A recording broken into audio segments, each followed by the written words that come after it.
every night. Like 10 o'clock is really pushing it. Like all my friends know, like right now, they would be like, why are you awake?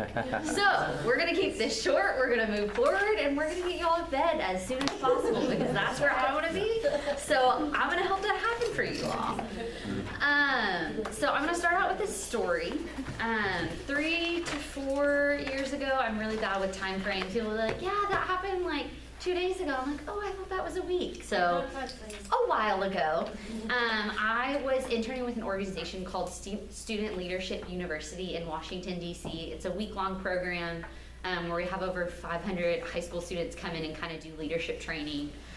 But they throw 15 of us interns all together, do like 3 massive days of training, and then like put us in charge of 500 high school students. And like we're all college students like trying to figure it out as we go.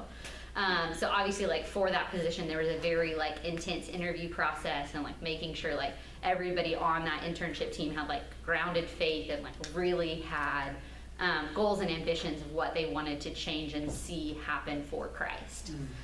So during that orientation time, we are exhausted, we're not sleeping, it's like tonight, you want to be in bed, but we went out to dinner. If you're ever in DC, there's this little Italian family-style restaurant where they feed you way too much food called Pico de Peppo. I for sure said that wrong, Google it, I'm sure you can find it, Italian restaurant. But we're out at this restaurant, the 15 of us, and just sitting, kind of enjoying each other's company. We'd prayed before the meal and just were really just having good Jesus conversation. You know how sometimes in the midst of tiredness you can just kind of have that. And so as this is going on towards the end of our meal, an older gentleman who had been sitting at a table next to us kind of walked up to our table and goes, hey, like I was kind of watching you with my wife and it was really beautiful to see the presence of God on your all's group. Not just that you prayed in the beginning, but it's more than that. Like I could actually see like God on you all. And that was just really cool. We kind of went on with the meal. I didn't really think much of it after that. We went to leave and one of the girls from our team was missing. And we're on a tight schedule. We got to get everything done. So I'm like, all right, we got to figure out where you are. So you check the one place when a girl's missing, you go to the bathroom. She was there, made sense. She kind of like brushed past me, but I could tell that there was more than her just like being in the bathroom. Something was wrong. And so I kind of asked her like, hey, like what's going on? She was like, I'm fine, and like kept walking. And it was like one of those like, I'm fine, but like I'm falling apart, don't ask me again. And so I grabbed her by the shoulder and kind of slowed her down, looked her in the eyes, and I said, no, I meant that. And she instantaneously just broke down and began sobbing. And for her in that moment, when that older gentleman had complimented our table, it was a moment of pain and anguish. Because she had been going through a season where she didn't feel God. She didn't feel worthy of the call. She felt so lost. And so for a moment, for most of us, when we could visibly feel God's presence, for her, it was like a dagger to her heart because she used to be that person. She used to feel that way. But in that season that she was going through, that was not a reality for her. And so that brings me for my title for today is It's Okay Not to Be Okay, but It's Not Okay to Be Alone. And so all of us in this room are obviously spending lots of money and lots of hours because we believe God has a calling on our lives, that we want to do something in ministry that reaches people, that we want to change things for Christ. But I think sometimes that sets other people up to have unreal expectations for us. And so sometimes with those unreal expectations, we no longer let ourselves feel unokay and not okay because of those big expectations that people have put on us. They expect us to be these super Christian people because we've had this training and that's what we're called to do and we want to teach other people how to do it. But in reality, some seasons, we can't be that and we're not that.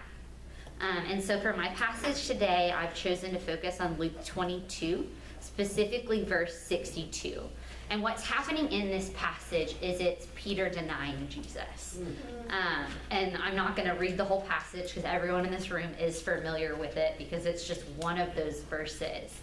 But the last verse is at the very end of that, and it says, and he went out and wept bitterly. I'm going to read that one more time. He went out and wept bitterly. And yes, we know that at the end of this story, in a couple of days, there's reunification, and he has this amazing calling.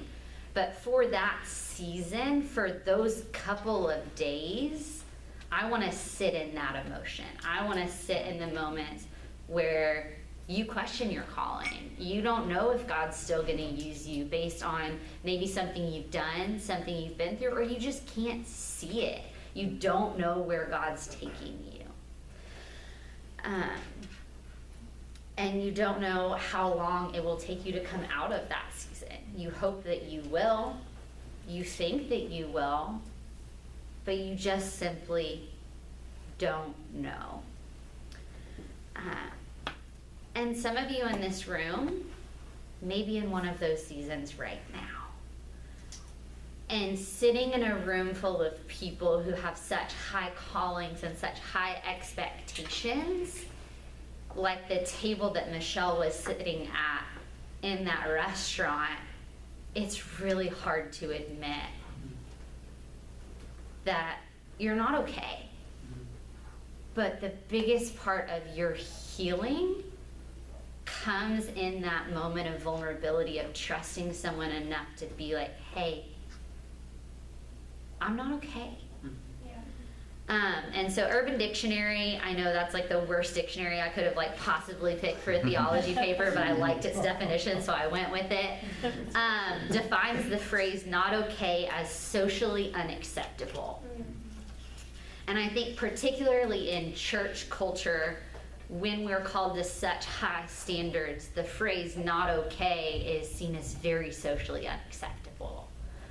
But through it being this taboo, it prevents healing from happening. One of my favorite quotes is from Life Together by Dietrich Bonhoeffer. And it says, confess your faults to one another, from James 5:16.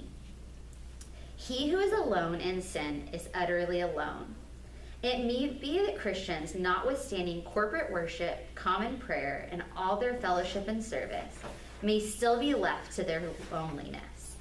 The final breakthrough to fellowship does not occur because they have fellowship with one another as believers and as devout people. They do not have fellowship as undevout as sinners. The pious fellowship permits no one to be a sinner. So everybody must conceal his sin from himself and the fellowship. We dare not be sinners. Many Christians are unthinkably horrified when a real sinner is suddenly discovered among the righteous. So we remain alone in our sins, living in lies and hypocrisy. The fact is that we are all sinners. I'm going to reread one more time part of that quote. The pious fellowship permits no one to be a sinner. So everybody must conceal his sin from himself and the fellowship. We dare not be sinners. We have all been there, and we will all be there, whether in this season or another one. There will be parts of your heart and parts of your soul that you haven't figured out how to let Jesus fix them yet. And so today, it's okay to not be okay. And I think we've seen this in a lot of the sermons tonight. They have not all been happy-go-lucky, roses and butterflies. A lot of them have pointed to that this walk is hard. Yeah. And this calling makes us walk even harder because we hold ourselves to such a high standard that we no longer let people see that we're flawed and broken. So back to my story from the beginning, a huge part of her healing and a huge part of your healing is letting someone know that you don't have it all together. And I stand here tonight to let you know that I don't either, that there are moments and times, especially in this season with having so much going on, that I don't know where to go next. but I know that I have friends who I can sit with in that and just sit there, and that's okay. God has got you, but you need people.